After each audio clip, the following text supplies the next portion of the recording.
It was good, Joe. Shaman the Bigga P, and share my thoughts on the triple header from tonight's card on Showtime. Before I get to those fights, I like to get to pretty much the main event of Showtime Extreme, Deontay Wilder versus Jason Gavern.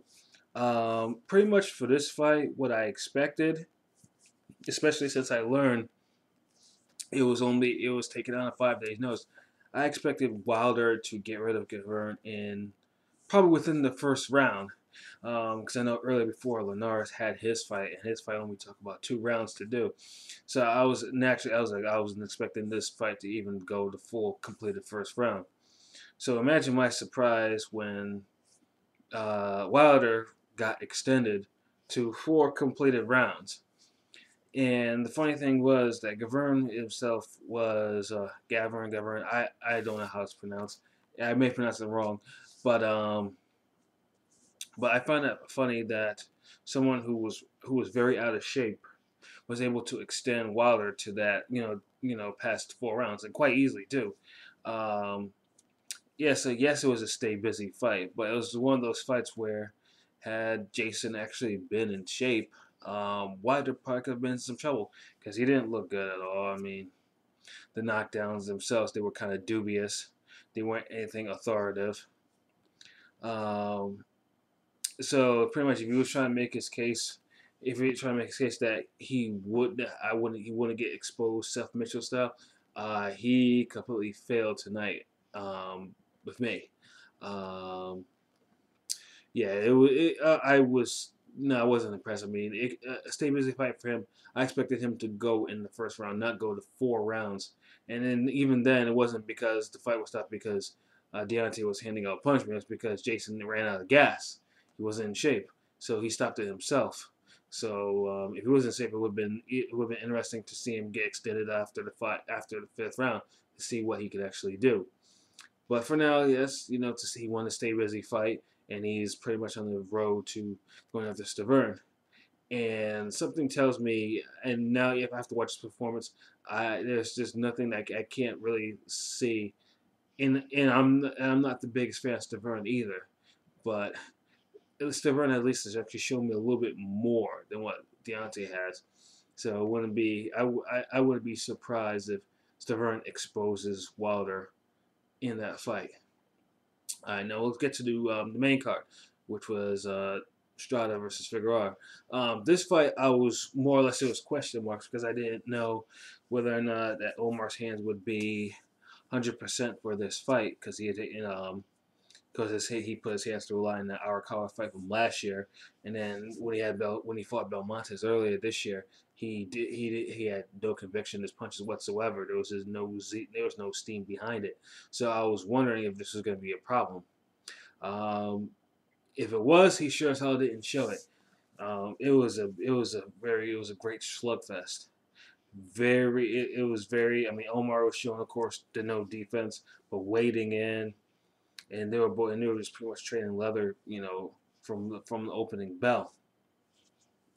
And then what happened was, I believe, was it in the seventh or the eighth or whatever, Omar got cut by it was a butt, and he looked like he was in absolute trouble for a minute on the ropes. And the doctors were coming in. They were like, you didn't know if because it was a back, you didn't know if he was gonna stop it or whatnot. But so they actually let him out. And Omar, this was like similar to when James Toney, almost similar to when James Toney was facing Tim Littles, and he got cut badly, and he was cut badly by a punch. So if the fight would stop, he would have lost that fight on a knockout. Omar, beautiful, just slipped underneath the jab and delivered a counter right hand over the jab, and just dropped him. And that was beautiful. I mean, Estrada showed heart by actually getting up from that, but it's clear that his mind was not where it needed to be. His balance was still off. So Omar just swarmed on, rode him with like 20 shots. And then when I saw those knee buckle, when I saw Strada's knees buckle, I knew this fight was over. Referee, I know, and referee saw it too because he just jumped in. So yeah, so it was a great fight. It was a great fight, and it was a great return to form from Figueroa. Um, but then he said something in his post-fight interview that kind of made me say, like, that was kind of made me say, because he announced that he was going to 140 after this fight, and I personally don't agree with that. Mostly because in this fight, there was the one thing that he's still showing is the fact that his defense, it's like non-existent. And 140 has some bangers at that division. Chances are, if he goes to that division without any type of defensive tweak to him, most likely he'll probably take some beatings in there, some really bad beatings. So if I was him, I'd just stick to staying at least at 135 because there are still fighters there at 135. I mean, you got Vasquez if he gets by his defense against Mickey Bay on the Floyd card, but that's for another rant. Um, there's and you know there's still unification with him on that. So, but not to take anything from Figueroa. I mean, he did his part. I mean, and hats my hats off for Shaq for coming to fight. It was definitely a great opener, and most likely I probably will be downloading that for my collection a little later. Second fight up the bat was Sakio Bika versus Anthony Dirrell. This was the rematch from their first fight on the December card. I think it was on the Paulie Zab card, um, where that fight was a lot more. Where that fight was a really brutal slugfest and foul filled and dirty. Um, this fight was everything except a good slugfest. It was just they picked off where they left off. It was just dirty. It was foul filled. It was just too wild. It was just a wild style clash, and for whatever reason, in the second fight it just didn't work. So it was 12 rounds of absolute struggle to actually watch. But Anthony did show patience in the first fight where he wasn't where I guess he had first top fight inexperience and that cost him the decision with the draw. This one, no, he showed pretty much a great jab, and he showed he was popping that leading right hand, and pretty much he stayed composed even as on the ropes as Bika was just getting wilder and wilder, hitting him when he was down, low blows, all types of stuff like that. He still kept his composure. Um, and like I said, to beat Bika, I mean, Bika is a very beatable fighter, but he will make you work for that victory. And I myself, and although I think one of the judges had it like 114, 113, which I thought it was not that close. It wasn't that type of fight where it was that close to even warrant that type of card. But nonetheless, he still got it right, and Dirrell still won on all three cards, and he becomes the unlikeliest brother, at least the unlikeliest Dirrell brother, to actually win the title. Um, because Anthony Dirrell, he came back from cancer and came back from a bad motorcycle accident, and now he's a player at 168 finally. So congrats to him, and I like watching him fight. So I'm eager to see how many title defenses his next fights. I'm very eager to see what he's about to do. As for Bika, I know he's getting up there in old. He's getting up there in age. He's 35. I mean, the guy has faced pretty much the elites of 168, and well, of course, within Kawasaki and Ward. And I think he got paid the most out of this card from what I saw on Dan Raphael's Twitter. I mean, he got paid $700K for what he did tonight, and that was in itself was remarkable. Um, I mean, like I said, Bika is getting in. Oh, he's getting up there in age, and who even knows? And he'll probably be utilized in some fashion. But don't see.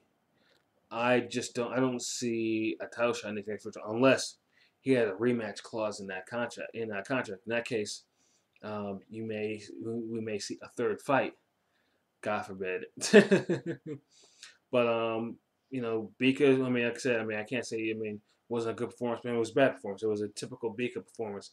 It just didn't end up in a way that you could say it was a great fight because it wasn't. But like I said, hats off to Anthony Dirrell for actually overcoming all those obstacles and actually winning a title belt. Now it brings us to our main event. Sean Porter, the IBF welterweight champion, versus Kell Brook. Now, everyone knows that Porter was riding his little wave of momentum, starting with, of course, when he beat Devin back in December, and then in April he brutally knocked out Paulie Malignaggi. So you're like thinking, oh yes, he's got to do the same thing to Cal, because Cal himself has shown to be vulnerable. Suspect chin, suspect little stamina here and there, stamina issues here and there. So you're thinking that Porter may just absolutely maul him too. The fight went a little differently. Kel's, from that Angle school of boxing. So you saw the jab, you saw the slickness. Pretty much, he boxed the shit out of Porter. Porter, I don't know what his plan was, or if they didn't watch any footage of Kel, but this was pretty much a fight where Plan B would have been very helpful to him when he realized that that Cal was just as strong as he was, and you couldn't really swim him. So it could have been something else. So Porter could have actually popped his jab out more. He could have went to the body. He could have done something to instead of actually trying to maul him. Because pretty much as he was all the times he was rushing, he was getting picked off either by a jab, or by a left hook, or by an uppercut. He was getting picked off. Um, and of course, he had to cut over his eye because he was rushing in. He was headbutting and he opened up kind of his own eye. Um, Pretty much, I was reading the reactions on Twitter in regards to how Porter was fighting tonight. Were kind of hilarious to me because I'm thinking to myself, what's the problem? Because this was the Porter that I watched either on Showbox and then Friday Night Fights and all the types of other programs prior to that. Because this is how I've always seen him fight. Like just you know, Malignaggi and Devin wins the side. That's how I've always seen. That's how I remember seeing him fight. That's how he always fights. So it was kind of hilarious. People see saying, "Oh, this is an off night. He looks like a bum." No, that's how he usually fights. How he fights. You just found someone who's his size that can actually, that was his size and his sexual strength, and he looked ordinary. Um, Now, and pretty much like I said, I scored the fight 117-111, which one other judge also agreed with me on. But to the British judge that actually scored the fight 114-114, I would like to see his scorecard. I'm pretty sure BoxingScene.com will probably release that score, but I really want to see what rounds he actually gave Porter. Um, because Porter probably, at the most, you probably give him 4 rounds max, um, and that's pretty much, it. I like to see where he thought that Porter actually won 6 rounds, but my hats up to Brook. Brook.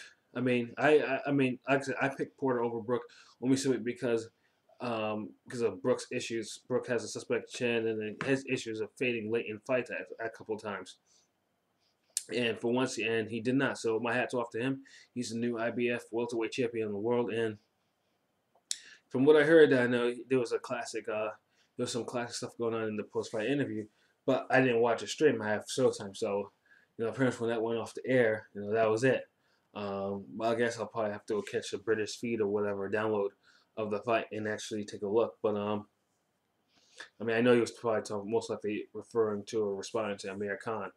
But yeah, it should be interesting. I know Keith Thurman was in the stands.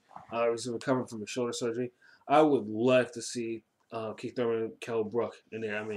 Keith Thurman, for all intents and purposes, he's been waiting there. He's been waiting patiently for a shot. And like I said, I think he should get a title shot. Within Thurman and Porter, granted, I know people said they wanted that fight to cook a little bit. But now that Porter got his first loss, that's probably not going to. It's probably lost a little bit of his luster, considering that now Porter's not going to face Thurman, at least not as a comeback fight. So, as the world turns at 147, so it's something new. So it's a revolving door with that particular version of the welterweight title with the IBF. So we'll see how things go. But yeah, those are my thoughts for the fight about the fights tonight. Overall, it was an entertaining night for boxing. Like I said, I just wish Bika-Dirrell 2 was a lot better than what it was tonight and what it was for the first fight. So yeah, like I said, I was entertained. So until next time, like peace.